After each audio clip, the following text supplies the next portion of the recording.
Hello and welcome back to French Trumpet. I'm Andy. This is Colin. We both have channels on YouTube. Mine is AJ in France. What's yours, Colin? So French Countryside Life. Excellent. And they're both loosely based around living in France, doing DIY projects and all sorts of other stuff. So have a look in the description. Head over there. You might find something that you find interesting. Anyway, getting on to this video in French Trumpet, we're going to do one on pets, owning pets in France. Yeah, I don't know where we decided to do this, other than that we've both had interactions quite recently, and I've got a story about Rosie which happened yesterday, which I'll tell you shortly. But we've all got experience dealing with vets and animals and that sort of stuff in France. So the only pet I've got currently is a Jack Russell, but you have chickens as well as a dog. Yeah, we got a little old Jack Russell. Bella, she's very old.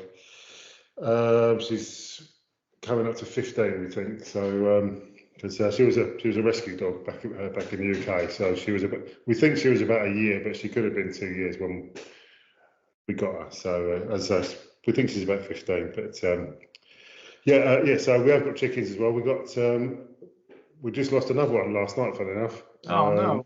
It was the last of the original flock that we had up in Normandy. So we're down to 8 chickens. Yeah, I think 8, or was it 7? 8 chickens. So actually, okay. I think it's 7 chickens now. Yeah, it's 7 chickens now. Right. So let's just talk about chickens for a second. Okay.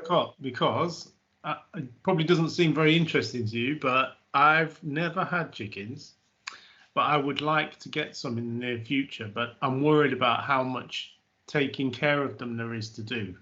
Right. What am I right to be worried about that? Because I've been at yours. No, not really. I think the biggest amount of work is the setting up, getting ready for them, setting things up. There's all they really need is obviously something to drink, water, and food. For the food, I would say the pellets are the best. You can give them mixed grains, but chickens are like kids. They'll eat the chocolate off the biscuit and leave the biscuit if you give them mixed grain. Oh, so they pick out the bits they like and then just leave the rest? Yeah, pick out the bits they like and throw all the rest all over the place. So if you just give them the full food pellets, then that's all you got to eat. So that's what they eat. So they keep the place tidy. And what I'm going to say this: what breed chickens are yours? They're just your bog standard brown chicken. The ones that we got now are ex-factory chickens. So when we got them, we had, I think it was 6 chickens that we brought down from Normandy with us when we moved to Charente. They've all since shuffled off this mortal coil and got to meet Colonel Sanders in the sky. And as I say, we lost the last of those 6 last night. But as I say, all you really need is food, water, and shelter. Your shelter, I mean, looking at it, seems quite complex because you have a run within a run, if you like. So you've got a hut, a run, and then that's within the garden, and then you open a gate, and then they get free run of the garden. So I don't know how much space do they need is basically what I'm thinking.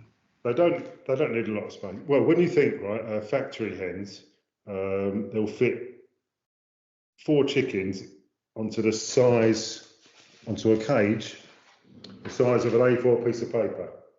Oh wow. That's the minimum size that's required in a factory. 4 chickens. Wow. I did not realise that. That's ridiculous. It is ridiculous, yeah. When we got this flock of chickens from it's a guy down the road who buys a load of ex-factory birds and sells them, and they're really cheap. They're like €3 each, and they all look like they've been through the ringer. Look like they've been on the full cycle on the tumble dryer.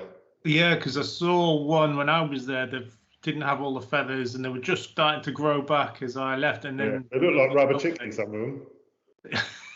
Oh, like a dog toy type thing. Yeah, exactly. Yeah, I know. Oh, that's horrible.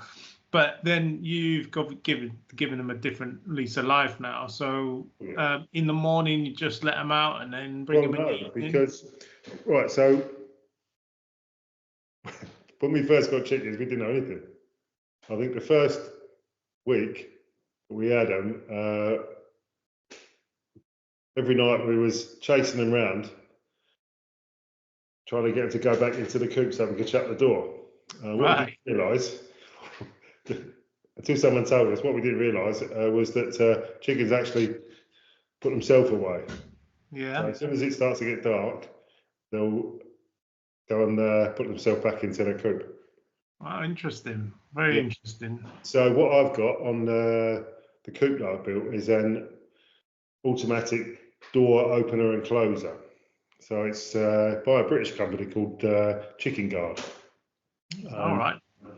It's you can buy cheaper ones, but we've had that one for 3.5, 4 years.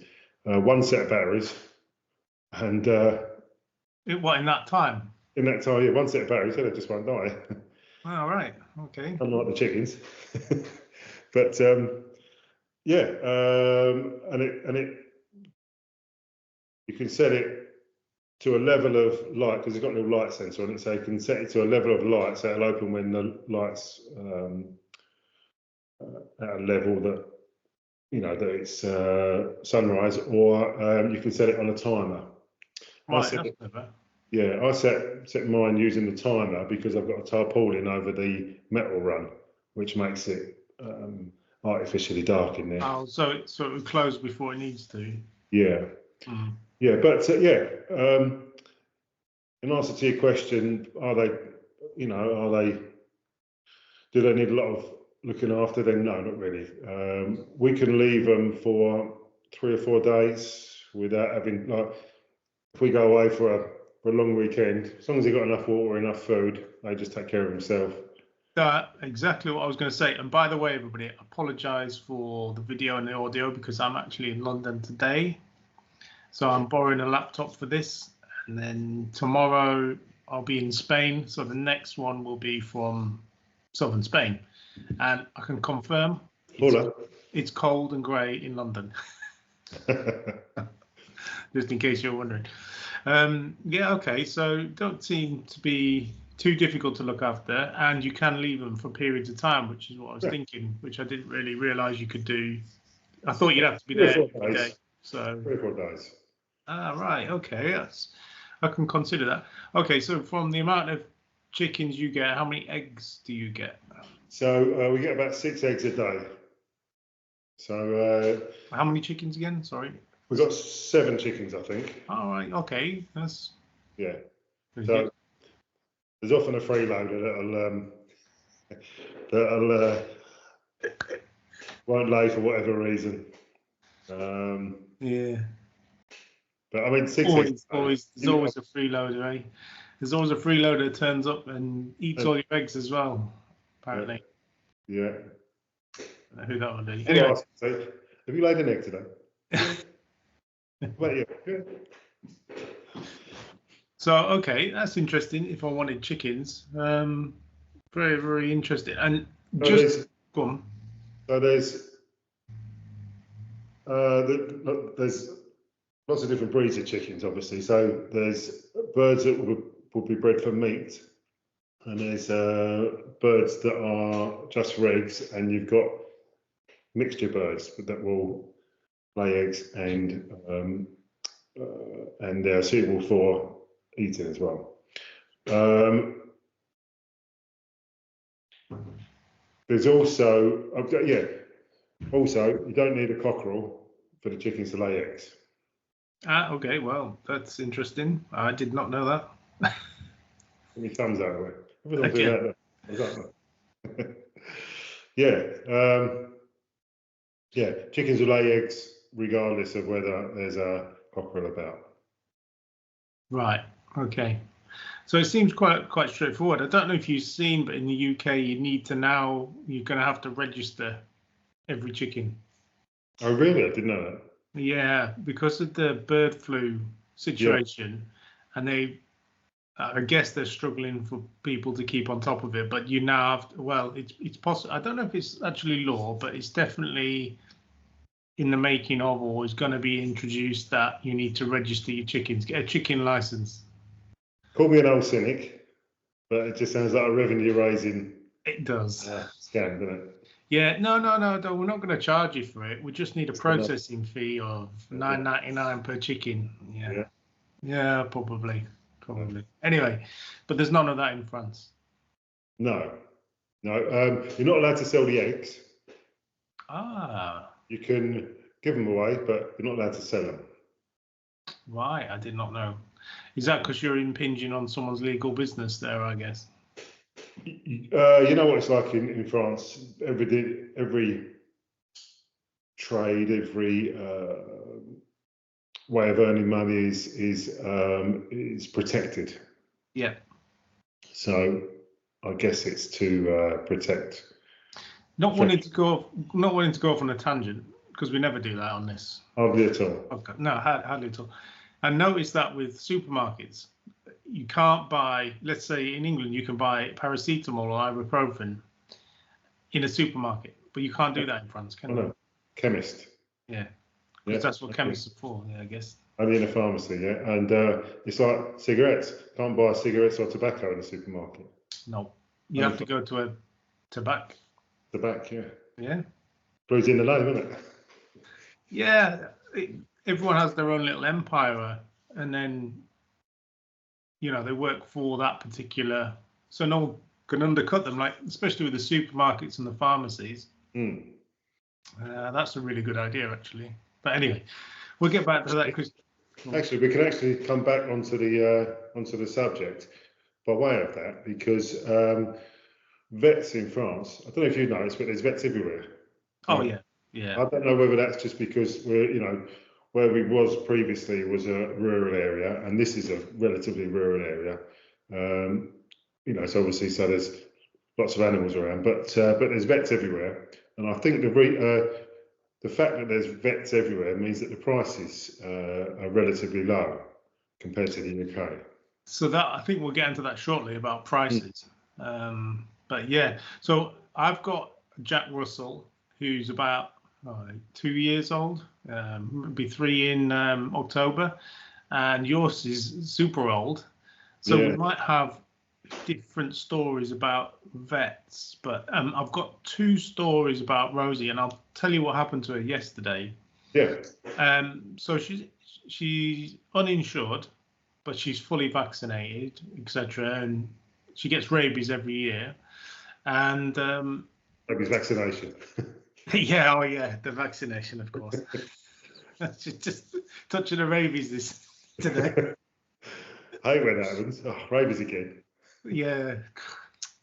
Anyway, so she is at my mum's house, and opposite us we have a property where and this is quite common with animals, I find in France, they leave the dogs out all day.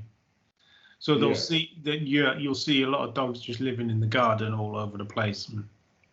And they're not particularly friendly, because these dogs are generally regarded as a security asset, as opposed to a family pet. Sometimes they're not even allowed in the house.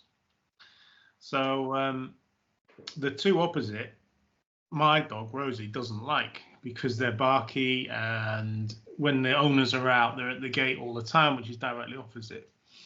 And there was a cat in the garden, and Rosie chases anything because she's Jack Russell, so small and furry, they want to grab it, don't they? So anyway, ran after it, and it sneaked out in a temporary piece of fencing I put on because of the neighbour doing the structural work on his foundations on our land, which is annoying anyway. But and it sneaked into his garden, ran round his house and back to this gate to have an argument through the gate with these two dogs. But these two dogs are massive, like they're proper security dogs. Yeah. And this is a little Jack Russell weighing 6 kilos. But you know what Jack Russells are like?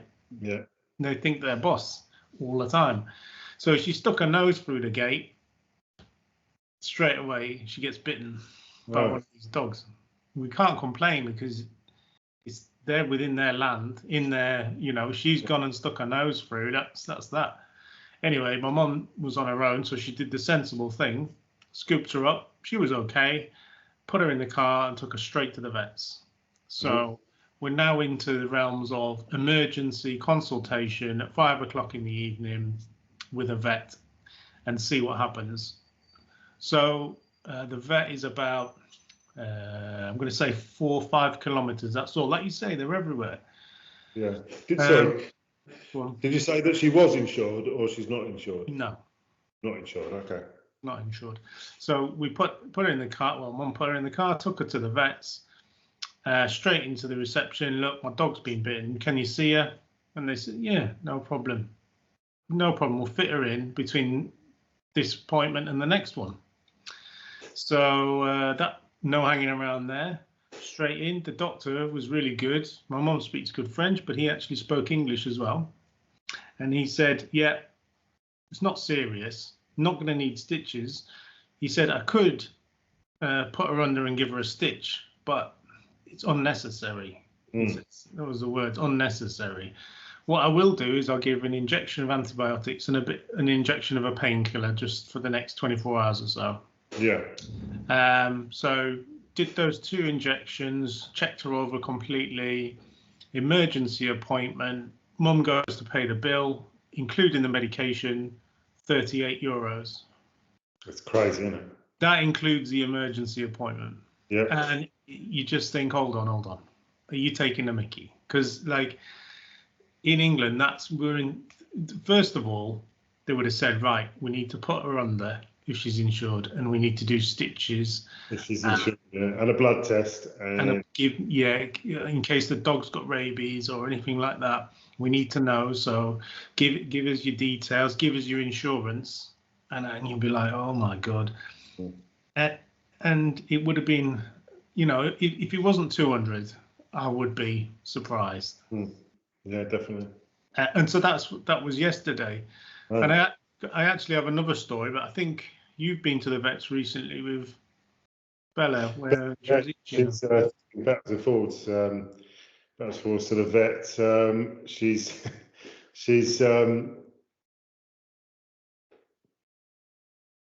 very deaf.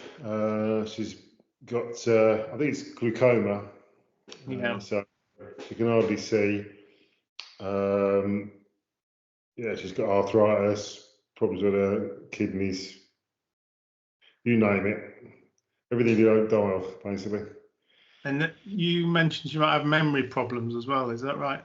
Yeah, yeah. She's got dementia as well. So I didn't know that was a thing, that dogs got dementia. But one of the key signs that I was reading was that they'll stand at a door on the hinge side, not the opening side, which they would normally do because they're in there. And that's exactly what she does.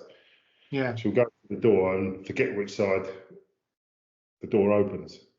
And she does a lot of circles around the room. Yeah, she walks around because she forgets she's just been there, and she'll just walk around and yeah. But like I say, we've been to the vet any number of times, and the vet says, look, if she's eating and drinking and she's taking herself out to to go toilet, and she's not in any pain, then we'll just let her carry on, which is what we do. And how expensive were the bills there for that? Can you remember the last one? Yeah, quite. She's got a skin issue as well, that's where her skin becomes very itchy, so she's forever scratching. So she has an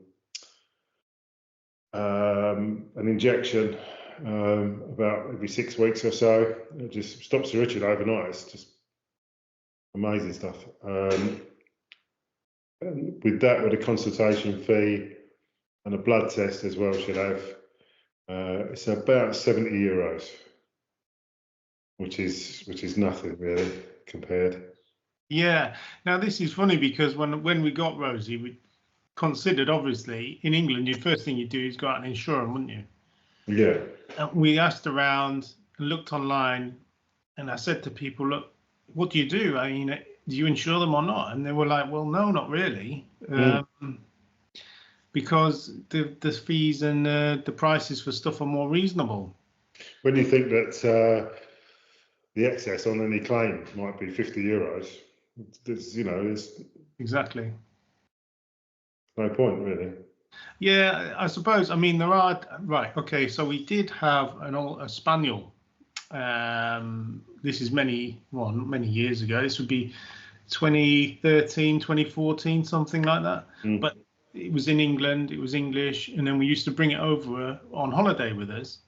And it had 12 tablets a day. It was really poorly, it had an enlarged heart and wasn't long for this world. And I just remember, it's the same vets I go to now. And I just remember the service I got one late evening. So it's outside. It was about 6, 7 o'clock. So the office had shut, but they were still there. We rang them up and said, look, he's having breathing difficulties, heart problems, all this sort of stuff. It's an emergency type situation. And they went, yeah, no problem. Bring him in. And over the course of a week, he had to go in twice for that. And on the second visit, the guy said, right, we'll give her another injection of furosemide to bring the fluid off her heart and all that. But I've written to your English vet and requested every piece of paperwork, all the x-rays, everything that they've got on her. And we've got a specialist in-house here who can do the echography and all this sort of stuff, and we can work out a plan and see what we can do. Because we were just on holiday, we said, no, we're going back in a couple of days.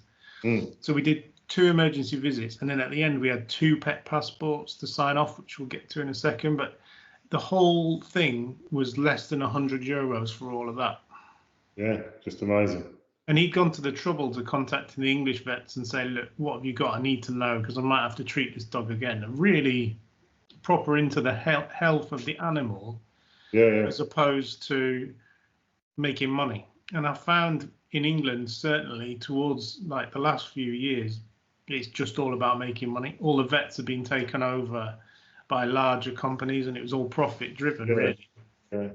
Well, previous to having Bella, when we lived in the UK, we had a Dog de Bordeaux, which is a French Mastiff. So she was would have been about 140 pounds in weight. What's that in European?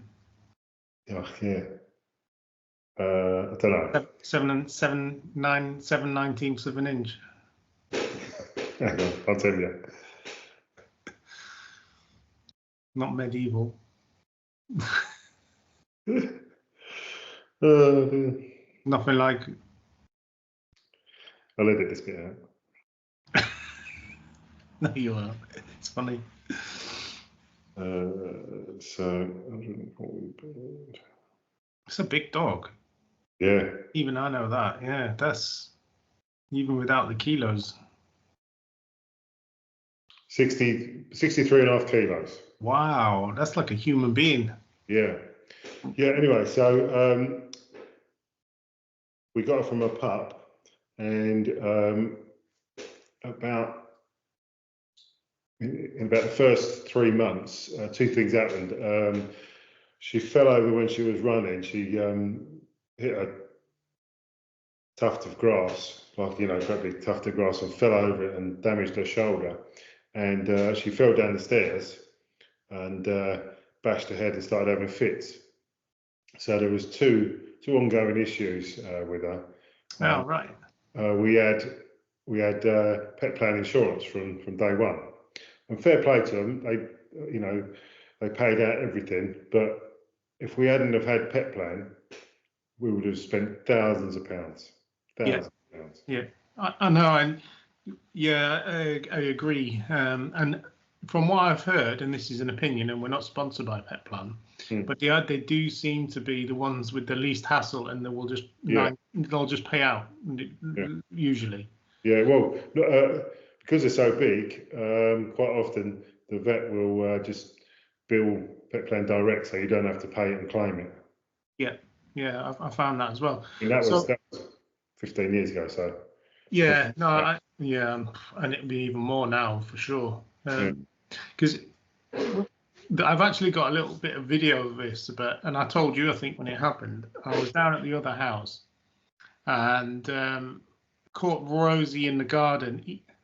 She was eating something, and she likes to eat cat poo for some, but not dogs or her own or anything. That is just cats. Yeah. So there must be something in their food that she really likes. I don't know. But anyway, one of the cats was ill, and you could tell by looking at it that it was not very well kept. Anyway, didn't think any more of it. I always clean the garden, but you just, there's bits you miss, don't you? Cool. Anyway, so I was in there doing my thing, filming a bit for YouTube. Turned around, and she's just stood on all fours, and then she just falls like she's turned to stone and falls on her side like that. It makes a massive noise on the wooden floor. It's an empty room as well. And I kind of panicked a little bit. I was like, "Oh my God, what's happened?" And she had a seizure on the floor. Wow. Yeah, and I was, oh my God. And she's so tiny as well. Scooped her up, obviously, just ran out the door. Don't even think I locked it. Straight to the local vets. Left her on the back seat. Went into the vets and said, "Look, this is what's happened to the dogs." It's completely within 10 minutes. The vets are so close. And they said, "Oh, just bring her in." So I brought her in. By the time I just filled my name out on the form, she was in the consultation room. And that was really good. And they said, "Right, we're going to do a blood test on her now and find out what the results are." And I said, "Oh, well," because she was back to normal-ish. And I said, "How long is the blood test results going to be?" Expecting like a couple of days or something. He said, 20 minutes. Yeah. Yeah. That's like, all right, okay, fine. Yeah. So we just sat there, like I was just holding her for a bit, and then they came in with the paper and they said, "Yeah, she's got a little bit of an infection. It's just either just starting or just going." So what we're going to do is give her a course of antibiotics. We had the blood test, all that kind of stuff. I think it's €120 for all that. That's good. Again, that was sort of 6 o'clock at night as well, obviously. It's never 9 a.m., is it? These kind of things. It's like kids, isn't it? Kids are the same. Oh, no. Yeah, trust me. So I've got a load of paperwork here that I just want to show you. So when we came to live in France, we had to bring the dog with us, and this was shortly after Brexit. Interesting. So it was within the sort of period that no one really knew what the rules were going to be. So they were sort of making them up as they went along. So part of the rules that were possibly going to be were that you had to show that your dog had rabies antibodies. Right. Which would prove that they'd had the rabies vaccination and it was working. Yep. So I went to our local vet in Dagenham in London and said, how much is this going to be to find out the rabies antibodies? And they went, "Oh yeah, that would be £400. How many? £400. 400. £400, yeah, because they knew that you had to have it. Wow. Yeah. So I thought we have to think about this one. So anyway, in the meantime, we had come to our house for 4 or 5 days and took the dog with us and got Bella's. It's all in reverse on here, but it's European Union, United Kingdom pet passport. And to go backwards and forwards from France to the UK and vice versa, you had to take, didn't you? You had to take the dog to the vet. The vet had to give her the tapeworm treatment. and then to say that the dog was fit to travel. So you can see she's had Wow. Yeah. so loads of them. More stamps than you have. Mate, I tell you what, she's an international jet setter. Yeah, so that's all the fit to travel. They actually ran out of room on the passport, so they did it on the other bits as well. Oh, nice. All that what you so just I was showed talking to the vet about this rabies antibody proof, and we had a brilliant vet up in Normandy, Monsieur Cretin, which is unfortunate really because it's spelled the same as cretin. Yeah. Anyway, he said, so yeah, I said, this is, and it's going to cost this much, and he looked at me as if I was mad, and went, well, I can do that for €90. I said, right, you're on. Yeah. So we had that done in France, and had that done just to prove that she had the antibodies in her blood, and that was sent to me through the post. Right. Which then meant that we had to have this form for when we was going to move to France. Oh my God. And this is the sort of thing that, because of Brexit, I think they literally made out as they went along. Yeah. So this is the animal health certificate for non-commercial movement into a member state from a territory or third country of dogs, cats or ferrets, and then in accordance with Article 55, paragraph 1, the regulations EU, So it's a veterinary certificate. Yeah. Oh my goodness.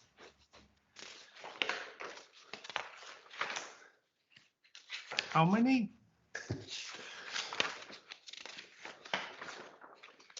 All got to be stamped and signed by the vet. Yeah, obviously they like the stamps. Yeah. Oh. So I had to go to the vet in the UK to get that. But first, I had to find a vet that was licensed to do it. So it had to be a vet that was licensed by the government. Right. Okay. Yeah.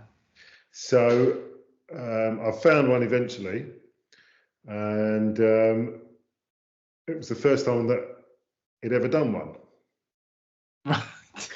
Right? Because it'd only yeah, just this would be 2021, is it? Something like that? I can tell you the date. 24th of the 6th, 2021. Yeah, there you go. Yeah. And so I went there, and he got this printed off this massive form, and he's stamping away. And so he said, "Oh, got the appointment at 2:00 in the afternoon. Be there." So I went there with Bella. I'm sitting there, and he came out with this form, and he's writing it away and stamping it and writing, stamping it, right, stamp, right.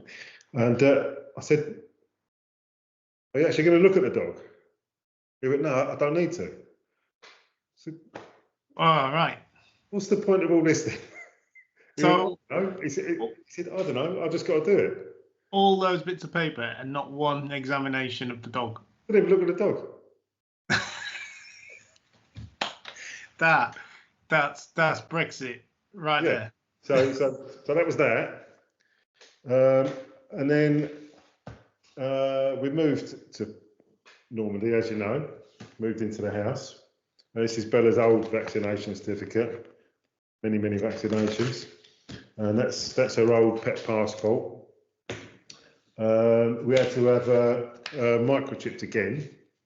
Yeah. That was that. And I said to the vet, if we was to decide to take Bella back to the UK for a week or so, at the time, we would have had to done all that again. Oh my goodness.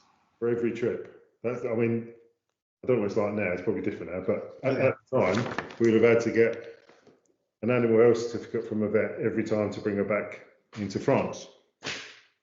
So a vet up in Normandy, as I say, Monsieur Critter, he said, no. He said, I'll give you a pet passport, a French one, a good one. Nice. Which is what she's got now. She's got a pet passport there. They always have a space for a photo. For a photo, yeah. Yeah, I know. It's brilliant, isn't it? But anyway, yeah. So she hasn't used it, but it cost me €25. Right. I'm going to tell you because we bought Rosie from a breeder. All the paperworky stuff, the first round of vaccinations, all been done. So we took her to the vet for the first, I don't know, is it six months or something like that, right, to get all the paperwork changed over and all that kind of stuff, microchip, like you say. And then the vet goes, do you want rabies vaccination? And I said, well, I was thinking England prices. I'm thinking, does she really need it? Yeah. And then they said, well, if you stay in some campsites or hotels with your dog, which you're allowed to do, they can specify that they're not allowed to do it if they don't have rabies. So sometimes it's a condition that they can stay there.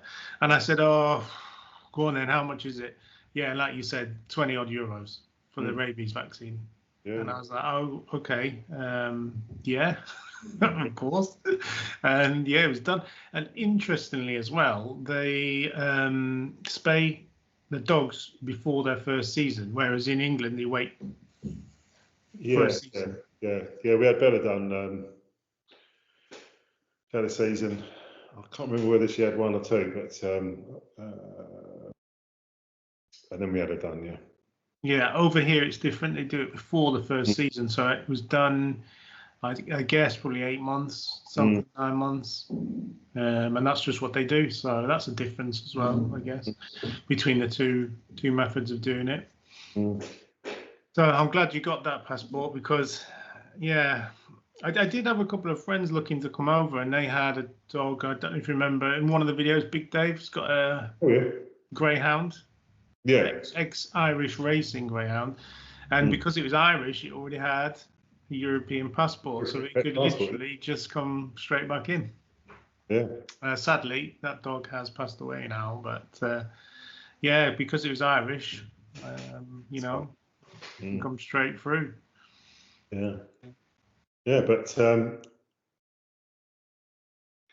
do remember at the time because we was also dealing with with COVID as well. So, yeah, of course, the after effects of COVID as well, and what with all the bits of paper for the dog as well. Like, crazy times. Do you? Yeah, different type of question. Do you see a lot of people out walking dogs? You know what? No. Strangely enough, no. I maybe see there's a couple. You don't see any people. That's why you don't see any people. Yeah, it's generally not. You see a lot of dogs in gardens though. So there'll be a lot of dogs running around in gardens, but not as many walking that I would expect. Like in Britain, they're everywhere. Like you go around the corner, 9 times out of 10, the street you turn onto is going to have someone walking a dog. Yeah. But in France, I just don't see it very often. So this scenario happened to a friend, right? Didn't happen to me at all. Okay. All right. So this friend was doing a job down the road. Oh, he's a handyman as well, is he? He cuts grass as well. Does he? Yeah. For this guy who's selling a house, right? Now it's a semi-detached house, and the people next door are French. I'm doing it again. The people next door are French, and the house is empty at the moment, and I think the next door neighbours want it to stay empty because they've got a border collie in the garden next door, and the house that this fella's trying to sell is one of those houses where the garden isn't attached. So garden is on the other side of the lane. So when this person that I know was there cutting the grass, it wasn't me. No, obviously.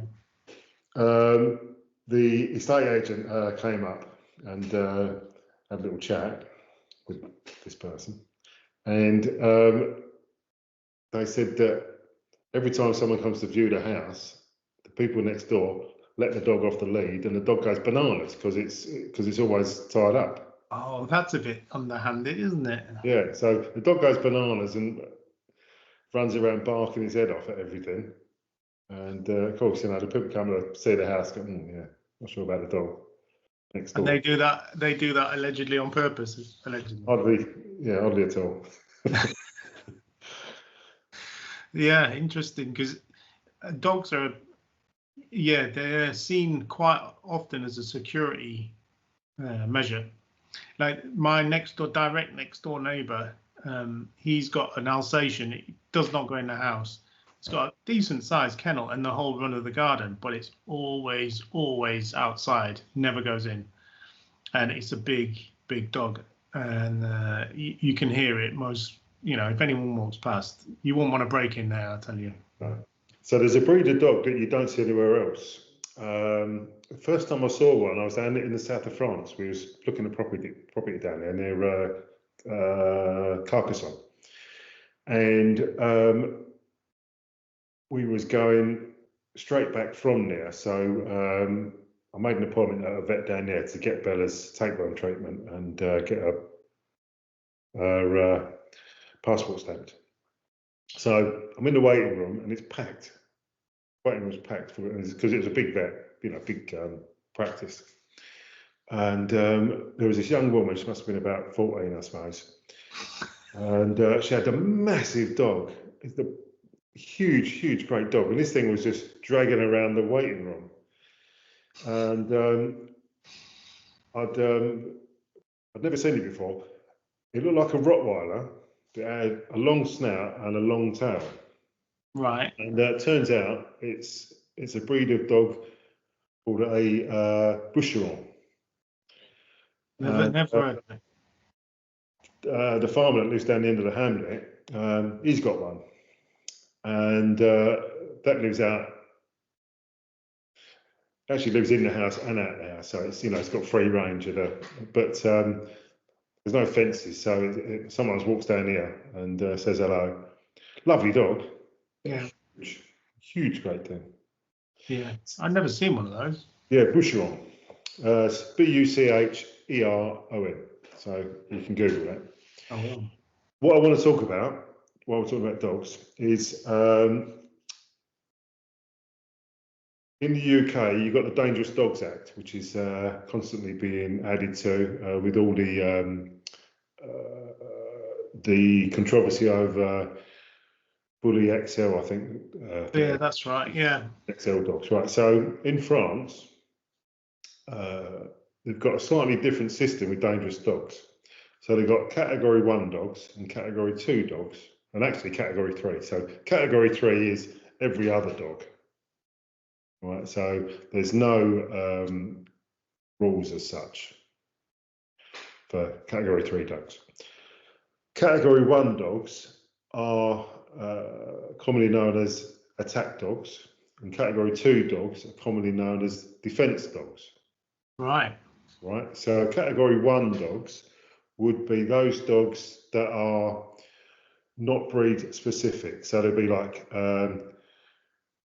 non-pedigree Staffordshire Terriers, non-pedigree Mastiffs, non-pedigree Rottweilers are slightly different, but because they come into Category 2. But Category 2 dogs are pedigree Staffordshire Bull Terriers.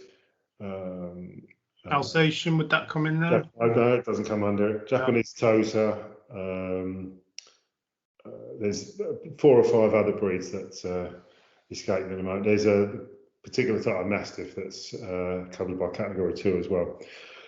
So Category 1 dogs, which are the what they call attack dogs, They must have a muzzle on outside the home. Anywhere, just anywhere. Anywhere, yeah. Yeah. They must have a muzzle on, must always be on a lead. You're not allowed to take them on public transport. You're not allowed to sell them. You're not allowed to breed them. You're not allowed to import them. Wow. Category 2 dogs, which are, pedigree, what you would suggest would be a dangerous dogs. They've also got to be muzzled, but they're allowed to travel on public transport. As long as they're on a lead and they're muzzled. And there's a few other.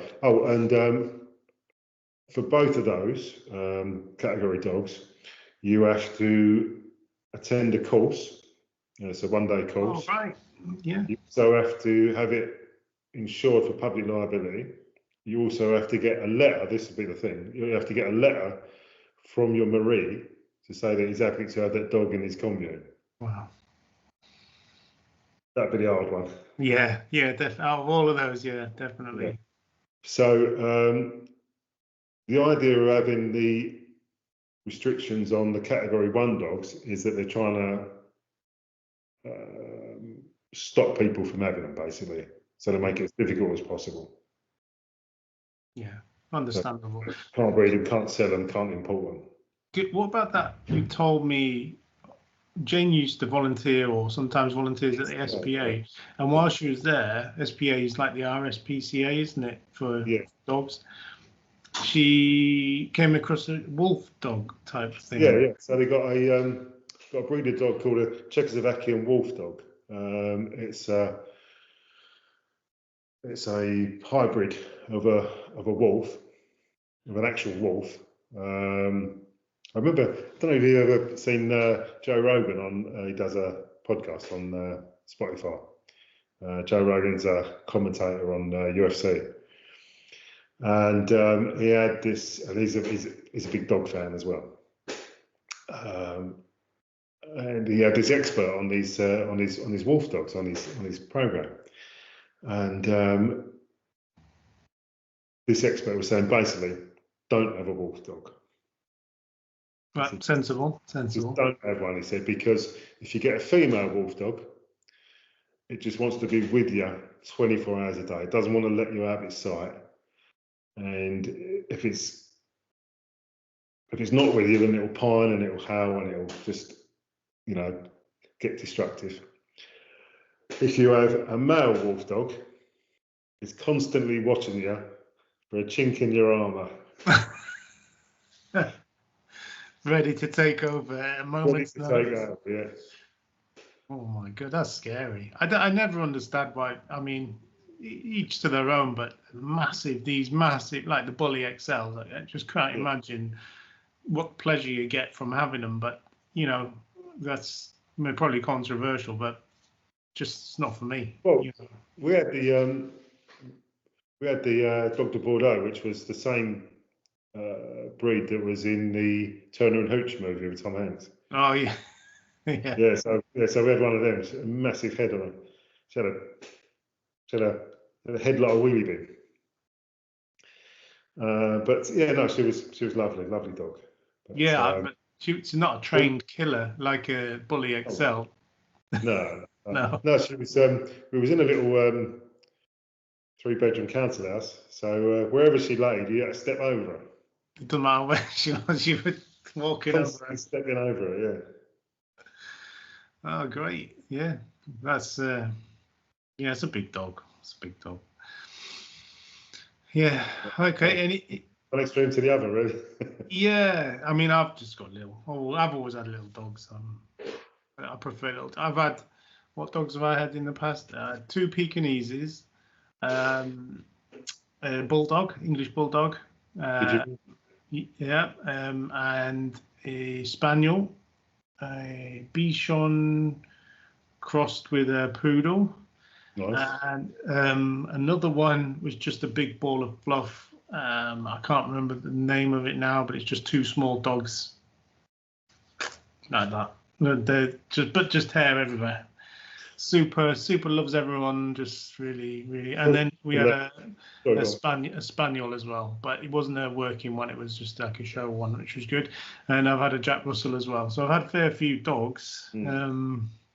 But for me, I like the Jack Russell because the energetic. Well, as you know, you've got one. When they're younger, you can take them for walks for miles. You don't have to pick them up and carry them, or they're never going to run out of energy. And they're extremely loyal, and they're just good fun to be around. But don't used to call Bella a Duracell dog because she just kept going. Yeah, exactly. Yeah. I remember walking a dog over the park, and this fellow had this little furry dog, and couldn't tell what it was. And I said to the fellow, "What sort of dog's that?" And he said, "Yes, it's a cross between a Jack Russell and a Shih Tzu." I said, "Oh, that's a new one on me." And he said, "Yeah, it's called a Jack Shit." And you could see that one coming. Yeah, I like little dogs. True story, actually. Yeah, I think France is a decent place to have dogs, vets-wise, bills-wise, that sort of stuff. Yeah, and I haven't really heard of many dog nappings or kidnappings, but then I don't live in a town as such or a city, so I don't know if that's a thing. But certainly in England, it's a very big thing. Yeah, I think in the UK, dogs have become a commodity almost, in that they're so expensive to buy. You can spend £2,000-3,000 on a pedigree puppy easily. And the rest, yeah. So if that's wandering about your garden, someone's only got to jump over the fence and take it, and it's normally 30% trade on value, isn't it?